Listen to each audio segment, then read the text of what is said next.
Eu gostaria de saudar a você neste dia com a paz do Senhor Jesus. E hoje nós, nas terças e quinta-feiras, sempre caminhamos no livro de Salmos. E hoje nós temos diante de nós o Salmo de número 65. São 13 versículos.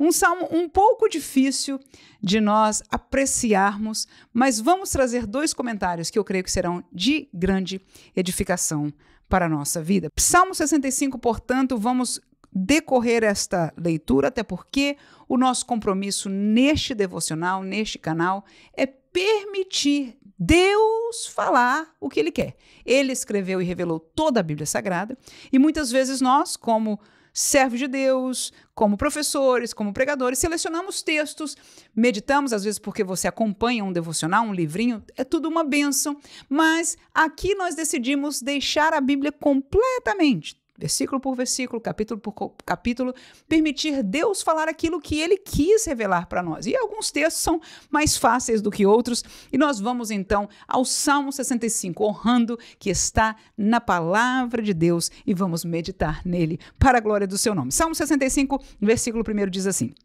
A ti, ó Deus, espero louvor em Sião, e a ti se pagará o voto. Ó tu que ouves as orações, a ti virá toda a carne. Prevalecem as iniquidades contra mim, mas tu perdoas as nossas transgressões. Bem-aventurado aquele a quem tu escolhes e fazes chegar a ti, para que habite em teus átrios. Nós seremos satisfeitos da bondade da tua casa e do teu santo templo. Com coisas tremendas de justiça nos responderás, ó Deus da nossa salvação. Tu és a esperança de todas as extremidades da terra e daqueles que estão longe sobre o mar. O que pela sua força consolida os montes cingido de fortaleza. O que aplaca o ruído dos mares, o ruído das suas ondas, o tumulto das gentes. E os que habitam nos fins da terra temem os teus sinais. Tu fazes alegres as saídas da manhã e da tarde.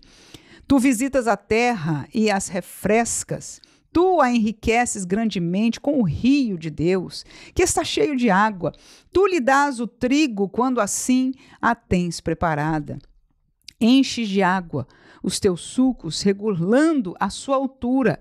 Amolece-la com muita chuva, abençoas as suas novidades. Coroas o ano da tua bondade e as tuas veredas destilam gordura. Destilam sobre os passos do deserto e os outeiros cingem-se de alegria. Os campos cobrem-se de rebanhos e os vales vestem-se de trigo. Por isso eles se regozijam e cantam. Aleluia! Este salmo se alegra em Deus pela prosperidade, pela beleza, por um Deus, e este é o primeiro pensamento, que criou todas estas coisas, que pôs ordem nelas. Em algum destes versículos mostra como Deus não permite a água subir mais do que um certo nível. Enfim, há um controle de Deus. Então, este Deus que cria é o Deus que cuida da sua criação. Claro que nós sabemos que com a entrada do pecado no mundo, houve um mover desta realidade, houve uma maldição e nós estamos vivenciando realidades por causa do pecado no mundo, mas de maneira geral, esta prosperidade, esta criação, aquilo que aprouve a Deus permitir, quando o salmista é como que vê, né, os campos cheios dos rebanhos, o outro cheio de trigo, e glorifica o Senhor, porque este Deus Criador é aquele que cuida, que a cada manhã, que a cada tarde seja esta alegria para o ser humano. A chuva que cai sobre os bons e os maus, sempre Deus a dá. Aleluia! Esta prosperidade da criação que nós vivemos é o primeiro tema deste salmo. Mas o segundo que eu gostaria de compartilhar com você está no versículo de número 4. No versículo de número 4 diz: Bem-aventurado aquele a quem tu escolhes. Ora, quem é que Deus escolheu? Neste contexto aqui, Davi está falando, portanto, ele é um dos reis de Israel, e para trás dele nós vamos ver um chamado de Deus, uma escolha de Deus por nome, por raça, se eu pudesse dizer, ou genealogia, na pessoa de Abraão e seus filhos, que nós já neste tempo reconhecemos como a nação de Israel. Então pode ser que Davi se referia à nação de Israel, mas ele diz de maneira aberta: a quem tu escolhes e fazes chegar a ti. E a maneira das pessoas, qualquer que seja, chegarem-se a ele é conhecendo a ele. E Deus se fez conhecer pelas suas ações e pelas suas palavras.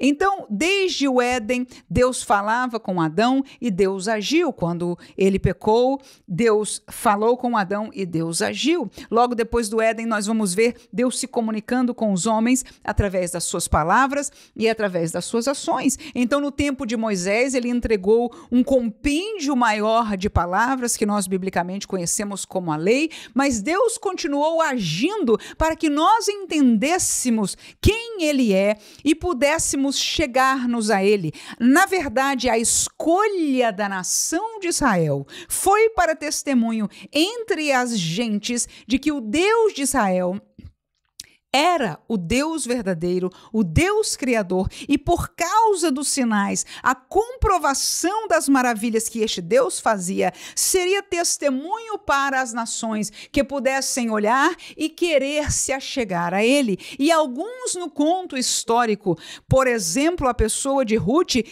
ela casou-se com alguém que era israelita, ela, depois que o seu esposo faleceu, decidiu juntar-se com a sua sogra, voltando para a terra de Israel, e ela foi recebida. Esta situação dos prosélitos é favorável pela Bíblia. A Bíblia Sagrada ensina a nação de Israel que se um peregrino, um forasteiro, um estrangeiro desejar fazer parte, que o recebam como parte desta comunidade. Então havia, apesar de uma escolha da nação de Israel, ela foi escolhida para um propósito. Me parece que individualmente Deus escolheu mais pessoas, aleluia, para que se chegassem a ele, porque pessoas fora do concerto abraâmico, ou seja, que não eram da genealogia de Abraão, puderam entrar neste concerto espiritual e se chegar e encontrar guarida na presença, no cumprimento da palavra de Deus.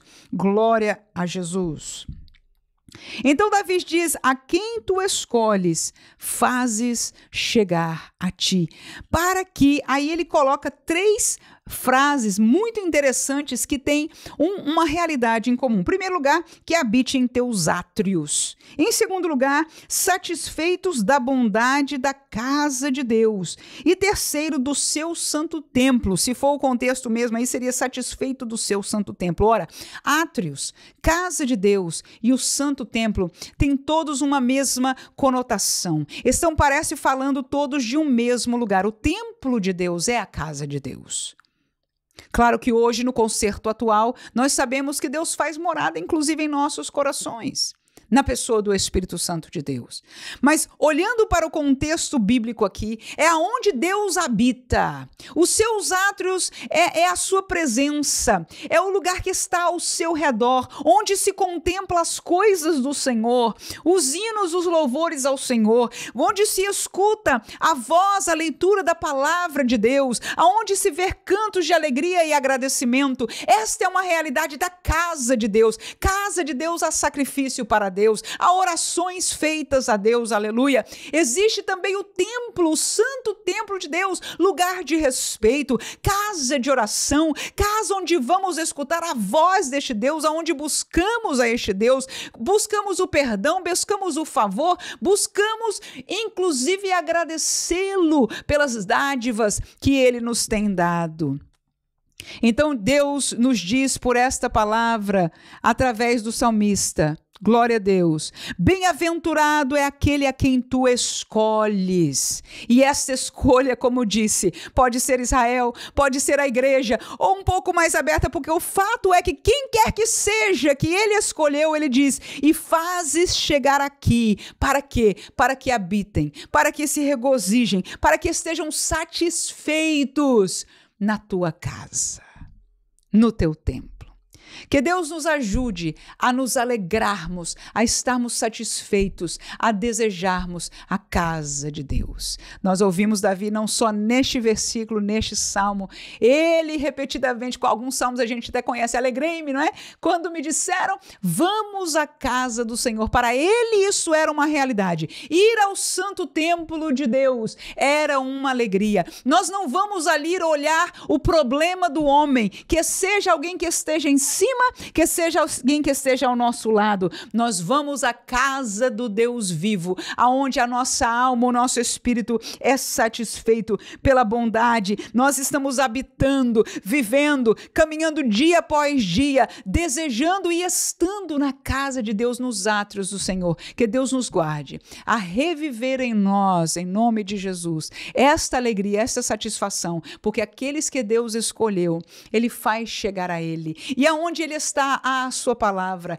há cantos de alegria, há testemunhos, há a presença de Deus. E isso tudo nós vivemos na casa de Deus. E se por acaso a coisa está um pouco mais esfriada lá, por que não sermos nós usados por Deus para levantar o fogo? Claro que o fogo não está em nós, é de Deus, mas nós vamos estar lá na casa de Deus, satisfeitos da bondade de Deus, clamando a este Deus, derrama, Senhor, do teu fogo, derrama do perdão, derrama da tua palavra de orientação, abençoa e guia a liderança da igreja, aleluia. E eu tenho certeza que o Deus que estabeleceu, aleluia, a sua casa, a sua morada naquela época, a provisão era aquele templo, mas hoje em cada igreja, onde 2 ou 3, diz o texto, se reúnem em seu nome, ali está no meio deles, que nós possamos ter alegria e estarmos satisfeitos de estarmos na casa do Deus vivo. Amém.